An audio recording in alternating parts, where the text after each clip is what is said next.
You're listening to the Paul Higgins Show, the place for ambitious tech consultants scaling to live better. After 18 years as a global leader and having a successful tech consulting exit, I'm sharing what's working now to transform emerging tech consultants worldwide into trusted consultants that attract the best clients and deliver measurable results.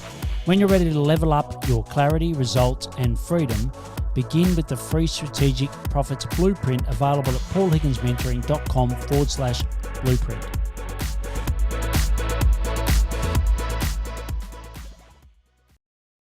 Imagine this, you've just set up a CRM for a client and they ask you about reporting. You take a bit of a pause. They don't just want the reporting from your sales CRM, whether it's HubSpot, Salesforce, Zoho, etc. They also want to pull it from other platforms to create some great dashboards to make really good decisions. And you're not the expert in that area. Hello, this is Paul Higgins and welcome to the Paul Higgins Show, episode 532. In this podcast, Ben is going to provide you a 3-click solution to solve that. Connect, sync, and report to turn your clients into raving fans.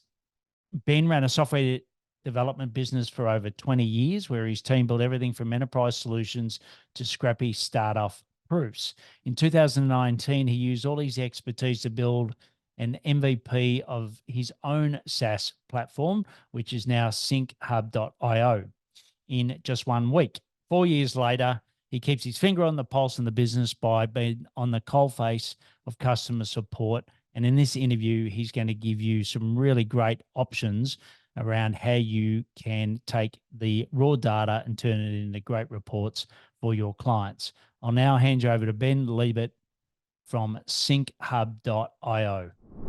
Great to have you on, Ben. Thanks, Paul. It's great to be here. Yeah, and look, for all you global listeners, wherever you're listening, America and Canada, whatever, Australia and New Zealand are separate countries. We do get along well, but yes, Ben's from New Zealand, I'm from Australia. So you'll sense a slight difference in language, in the way that we express things, etc. But yes, we are separate countries. But Ben, great to have you here, and really excited to talk about SyncHub today and the work that you're doing for other tech consultants. But why don't we start with who your ideal client is and what problems you solve for them? Sure.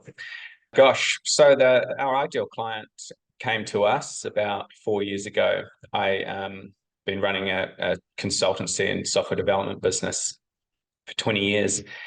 And in 2019, we had this influx of requests for people that wanted an integration between Xero and Power BI or HubSpot and Zoho Analytics. And we said, sure, we can do that for you. That'll be $30,000. And nobody took us up on the offer. And I realized after about 6 months of this that we had all the tools at our disposal. We could make these connectors for people and offer them at a much cheaper price as a SaaS. And so that's what came about. So, our ideal customer is just someone that wants raw data from their cloud platform and needs to build some reports or make some business decisions with it. Yeah, and I love on the website where it's sync synchhub, synchhub.io. So we'll have all the links in the show notes that you can go and find out more. But I love how you've got sort of the connect, sync, and then report as sort of the 3 key components. And I suppose, why don't we sort of maybe use some examples, if you've got some current examples where you've worked with a consultant to help them get an outcome for their end client. So look, it really is that simple on the surface. But underneath, there's a lot going on. It's an iceberg, Let's take a recent customer that we had. They're a Zoho consultant, so they use Zoho Analytics and they consult with other clients on, say, their HubSpot data or their CRM data from Zoho. Now, a consultant is very, very good at the domains that they specialize in. So a HubSpot consultant is very good at deals and pipelines and kind of sales and marketing. And they know what actions to take under certain circumstances. However, they don't always know what those circumstances are. For that, you need the data. And getting that data is hard. You can have, I'm sure everybody here is familiar with CSV exports and copy paste, but that's not real time and you're beholden to the data that HubSpot thinks you need. So if you really want good data, you need to go to the API and get it programmatically, get the raw data from HubSpot. But that requires technical skills, and you're no longer using your consultancy skills. You're spending your nights tapping away, trying to access, security over OAuth and JSON parsing and complexity like that. So SyncHub takes that away. And with literally 3 mouse clicks, which you've just described on our website, you can connect HubSpot and we will pull that data automatically, pop it in a database for you, and keep it up to date. And that means you as a consultant can just focus on what you're good at, which is consulting on HubSpot. And you can leave the data extraction to us because that's what we're good at. And how much I suppose for each project, you said, SyncHub's a SaaS, but, how involved do you get with the consultant or the client? Is there any time spent with them, or is it literally 3 clicks and away you go? Yeah, so we made a difficult decision early on to really be the scalpel. You talk about scalpels in SaaS a lot. So we solve one problem, and that one problem is data extraction. So we do get a lot of people asking if we can build their reports for them. And what we've done a couple of years ago, we actually released what we call our services store. So you can find that on the website. And that's where we let consultants who are already using SyncHub, they can list their services with us, and we refer our new SyncHub clients to the services store. And this, we don't charge a fee for that. We just make the introduction and we let them run with it. And it's a win-win-win situation because everybody gets the data and the reports or the new business that they need. Yeah, great. And my first thought was, there's Zapier, there's Make, there's other integration tools. Why would I need SyncHub when I could potentially do it with them? Yeah, so Zapier and Make, I have to say the developer in me desperately wishes he'd built those years ago. I love those services, but they're not a direct analogy to what SyncHub does. It's more of an action, and if this, then that kind of Yes. things. Whereas what SyncHub does, we just suck data down continuously and pop it in a database for you. And we're not pushing that data anywhere. There's nothing stopping you from using Zapier to connect to the database that SyncHub provides and causing some triggers, but we don't offer that level of service. It's, again, I'm back to the scalpel. I would love to do it, but I know that it would just be too much for us to take on. So we'll just focus on the data extraction, and we let other people build plugins for Zapier and Make and things like that. Right. And how do you make decisions as to which platforms you bring onto SyncHub and the ones that you don't? It's entirely driven by customer demand. We've got a web form on our site which lets people vote for connectors, and we maintain a database that indicates the popularity. It's not trivial to build a connector. The first 80% you can probably build in a day, but the last 20% takes another 2 weeks. So we kind of say it's about 200 development hours to connect to HubSpot or Xero or Monday.com. So we take it. We're very careful when we decide what to connect with. And first of all, we look at the demand from the customers, but then we have to cross-reference that with the API that the service offers. And there's just so much nuance in them. Some of them don't offer modification filters, so we can't easily detect changes, or some of them will hard delete their records. And if something is deleted permanently, how do we know that it ever existed? So there's a lot of nuance in it. So anyway, we I could do a whole podcast just on that. We take what the customers want, we sanity check that the API is good, and then we release that. Right. And therefore, if we look at volume, like, is there a particular volume that you need? I don't know. I'm thinking of, there's something that comes out, a new platform that comes out, hasn't got a lot of consulting partners. What sort of scale or volume of requests do you need to make it worth the 2 weeks?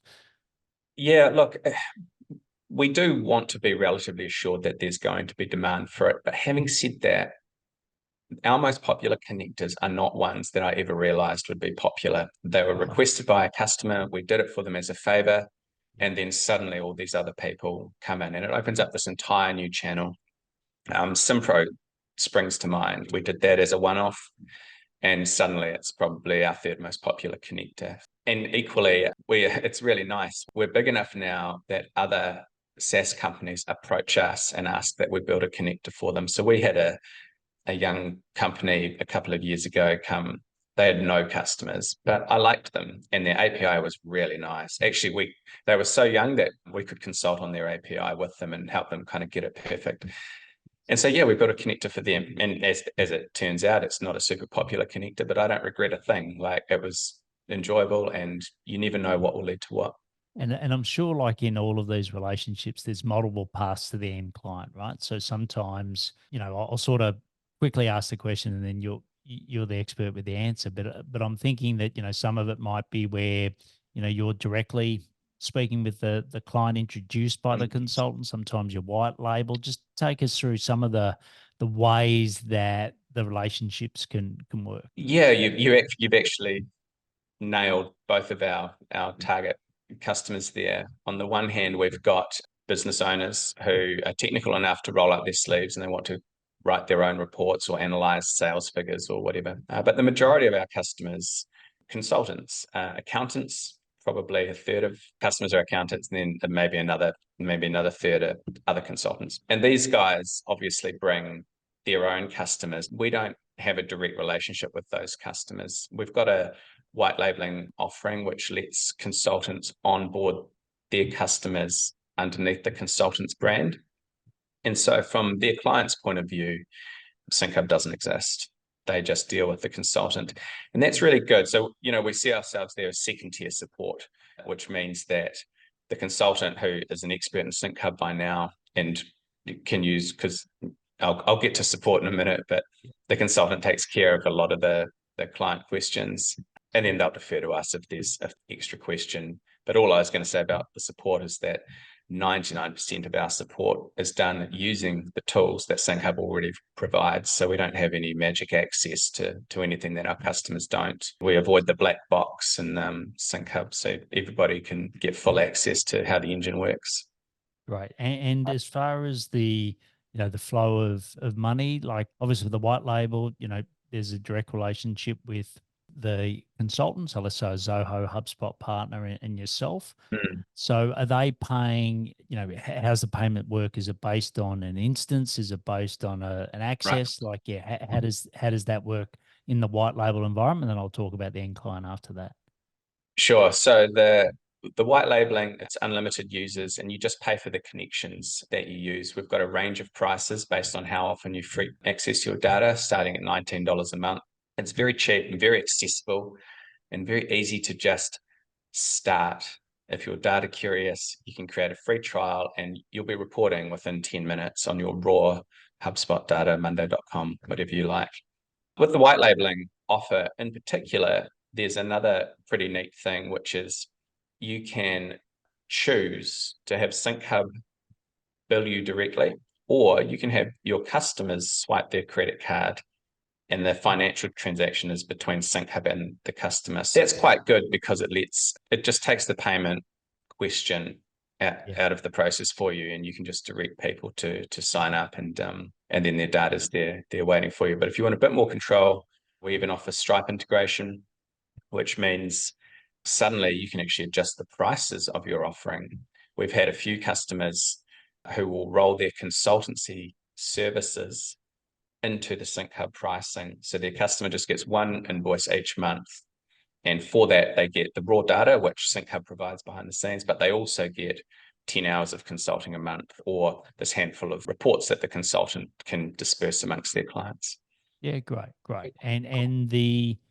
And just so I'm clear though, the white labeling price, let's say use $19 as the example.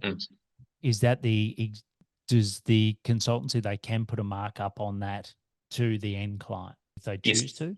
Yeah. Yes, they can. Yeah, yes. yeah. Great. And, the question that, I've got to ask everyone in every interview at the moment is around AI. It's, Yes. it's the conversation starter and stopper in a lot of occasions, but where does AI fit into the world of SyncHub? Yeah, I think, not just with SyncHub, but with my software development background, AI is just everywhere. And it's a threat and it's a massive opportunity. So in terms of SyncHub, obviously I've wondered how AI might impose on the business. It might let people quickly connect the HubSpot API directly and pull their data down. Honestly, I don't think that's coming anytime soon. Earlier, I said, the first 80% is easy and the last 20% is incredibly hard. It's that nuance that AI just can't do. And every cloud service API is different. No matter what standard they say they conform to, there are differences.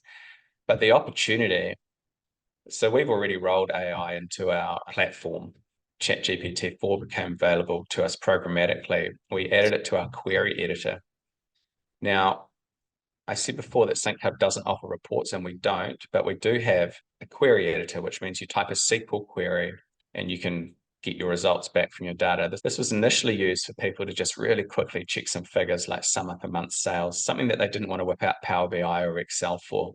But of course, it was only accessible to people that could write SQL, which is, a subset of consultants. So what we did with ChatGPT is we said, hey, look, here's the HubSpot data model. There's a database called Deals. It's got these columns, et cetera, et cetera.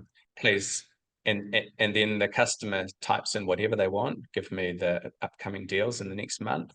And this thing can produce SQL, which is 99% of the time exactly what you would want. And, I was reflecting on it afterwards, and SQL is a great example for AI because it follows LLM model, so it can just do like the next token, but it's such a small subset of tokens to choose from. And so much SQL is out there as examples with really nice comments about exactly what you're doing.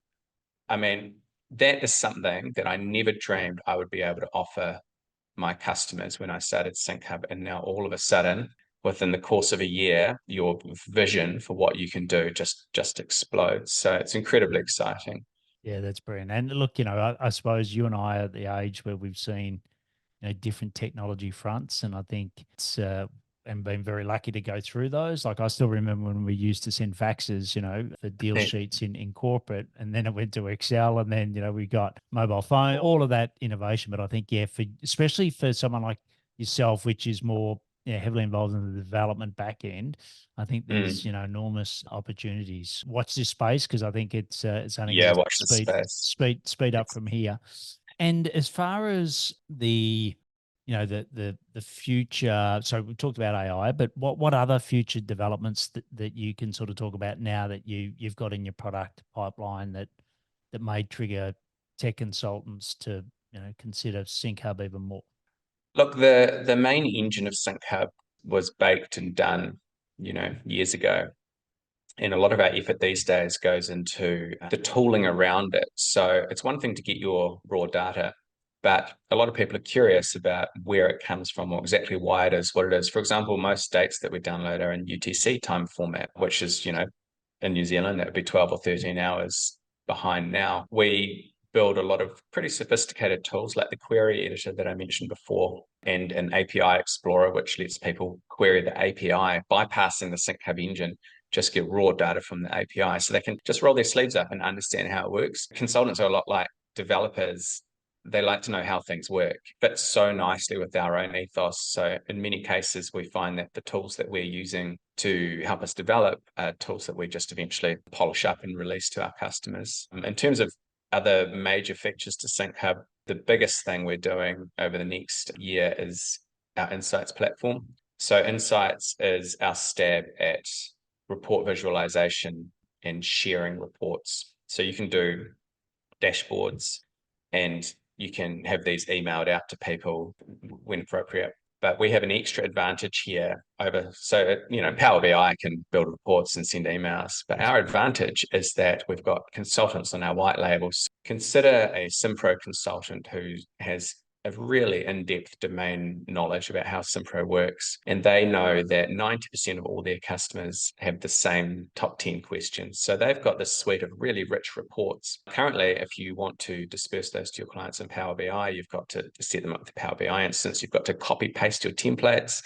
If you make a change, you've got to roll it out 10 times. With Insights, you can maintain that report and that query in one place, and then you can share it to all your clients. Even a new client that's onboarded, they can automatically have access to that report. And I think that's incredibly powerful. And it means that a consultant can just get straight to the data and start actually consulting instead of mucking around with data and configuration and things like that. So I'm really excited about that. That's brilliant. And touching on data, and you talked about some of the services that you provide, which, will all be linked back to synchhub.io. And we're talking to Ben Liebert from SyncHub. And this is episode 532, if you've come in a little bit later into either the YouTube or the podcast.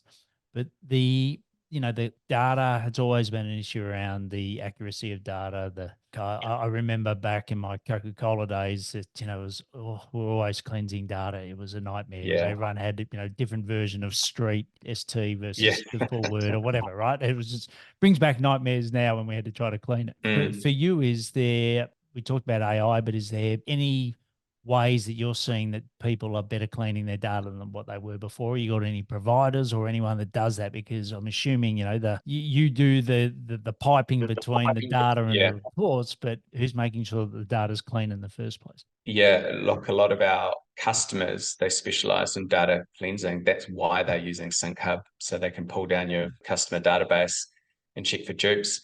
It's not just, with SyncHub, we offer connections to all the businesses' cloud platforms. And so that data duplication, you might have organization in HubSpot, and you might have that same organization in Zoho, but it's called something different, but it's the same. So I don't want to get into the data cleansing business. That looks really tough to me. But what we can do is provide them with the raw data, and then they can have their own tooling to check for dupes and marry up the records between services. Stepping back a little minute, I think every day I spend, so many hours just staring at data and data accessibility, and, you fall asleep and have weird dreams about it. And I put a lot of thought into it. And wouldn't it be neat if there was this central place where you could keep your concept of an organization? There was just one record. And I think Facebook and Microsoft have both tried to do something like this, and I think they both failed. So keeps the data cleansers in business, I suppose. Spot on. And the good news is that, if you contact Ben, he's got people that can help you with that as well. So it doesn't just provide the piping, but also provides the front end data, which is fantastic. And as far as, we talked, you've mentioned Zoho, you've mentioned HubSpot. Now, of the main key SaaS players, just give us a quick summary of some of the other key players that you work with all the time. Right. Oh, gosh. So we've got over 50. And this year, our goal is building another 50. So hopefully we'll have 100 one day soon. Monday.com, Simpro, Tanda, Deputy, Sin7. There's 2 Sin7s. We do a lot of hospitality. So Lightspeed, what used to be called Counter and used to be called Vend, they're both rolled into Lightspeed now. Harvest, a great timesheeting system. We released QuickBooks last week. You got Xero as well? Oh yeah, Xero's huge. They're a massive connection and a really nice API. Thanks, Xero. Yeah, great. And the good thing is you can go to synchhub.io and see, and as Ben said, if there's enough forms filled out for a particular connection that's not on there, that 50 you could play in that incremental 50 that he's going to do for 2024. So absolutely. Yep. And even if you think it's an obscure platform, send it through. We'll have a look. We might find that it's really easy to implement and it's worth just rolling the dice on. SyncHub's got a free trial as well, so you can easily click around and just have a play with your raw data. And we offer a BYOD solution, which means if people are a little bit anxious about having their data sucked out of their cloud platform and put in a random database, they can provide their own database and we'll just pop the data straight in there and we never even see it. That was probably the last question I was going to ask you. So you've ticked them all off. So what we're going to do now is go into the rapid fire, where I'm going to ask you 4 questions and get rapid responses. You ready for that? All right, let's do it. Running a tech consulting business can feel like a solo journey, but what if you didn't have to navigate it alone? Introducing the Tech Collective, your go-to resource for tackling those burning questions and unlocking your potential. Join a dynamic collective of experienced tech consultants ready to share insights, strategies, and support to help you today. Grappling with sales, client, or team challenges, the Tech Collective has your back. Join us today at paulhigginsmentoring.com/TC. We'll help you work smarter, not harder, to achieve your business goals. Just visit paulhigginsmentoring.com/TC. All right, great. So the first one is, what are some of the daily habits that you do to help drive the growth of synchhub.io? The most important daily habit I do is I try to get some exercise every day. So I wake up at about 6, got 2 kids, 2 little alarm clocks to wake me up, have my coffee, clear my emails and check my status logs just to make sure nothing's happened. And then I'll go get some exercise and then my day starts. So if you get your exercise done first, then you can go into your day and know that you've got that sorted. And the next one is, where do you go to learn more about the growth and growing SyncHub? Oh, everywhere. Your podcast. Yeah, thank you. Y Combinator has got a really good podcast as well on YouTube. Just little 15, 20-minute kind of sound bites. You can put your headphones on when you're at the gym or something. And I try to listen to things that directly related to what I do, because otherwise I'll become a little bit myopic, I think. Yes. Yeah, brilliant. And the next one is, what's one wish we could grant SyncHub? Do you know, all I wish is that everybody in the world could just instantly know about us. That's all. They don't have to use us or sign up. It's just hard getting your name out there, isn't it? Cutting through the clutter. That would be really nice. Yeah, well, hopefully this podcast will help with granting that Yeah. that wish to come through. And the last one is, what do you know now that you wish you had have known earlier before you started SyncHub? What do I know now? What do I know now is, I think I underappreciated the complexity of data extraction and the nuance and the variability between cloud platforms. It's really neat to be able to use our skills from the last 20 years to get around these and actually provide a plug and play solution for other people and then watch them use it. It's really cool. Yeah, brilliant. Well, as I said, we've been listening to Ben. It's episode 532, and you can find more about SyncHub at synchhub.io. All the links will be in the show notes, and also, talk to Ben about the fantastic white labeling service, where he has got the flexibility where you can either mark it up and SyncHub aren't in the transaction, or as he said, the client can actually pay SyncHub directly, which is fantastic because not all platforms offer that flexibility. And also, if you want to add a connection that's not on there when you go to the site, fill out the form and reach out to Ben. As you can see in this interview, he's very approachable, very knowledgeable. And Ben, thanks a lot for coming on today. Pleasure, Paul. Thanks for having me. Cheers. What a great interview with Ben, and I think he's a great example of someone who does need their name to get out more, but he's got a fantastic product. And I love the fact that he does allow that flexibility in white labeling as well. So please go and check out synchhub.io. As I said, all the links in the show notes. Also, let Ben know that you heard him on the podcast. Reach out to him on LinkedIn and mention the show. Even take a screenshot of that. That's always great. Also, there might be other peers that you know that need something like SyncHub to help with the gap that they've got, where Zapier or Make or others just aren't cutting it.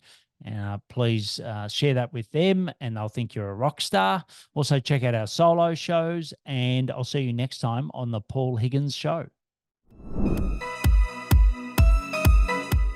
Time for action. Subscribe, comment, and let me know what you like best about this episode. Plus, get the Strategic Profits Blueprint at paulhigginsmentoring.com/blueprint.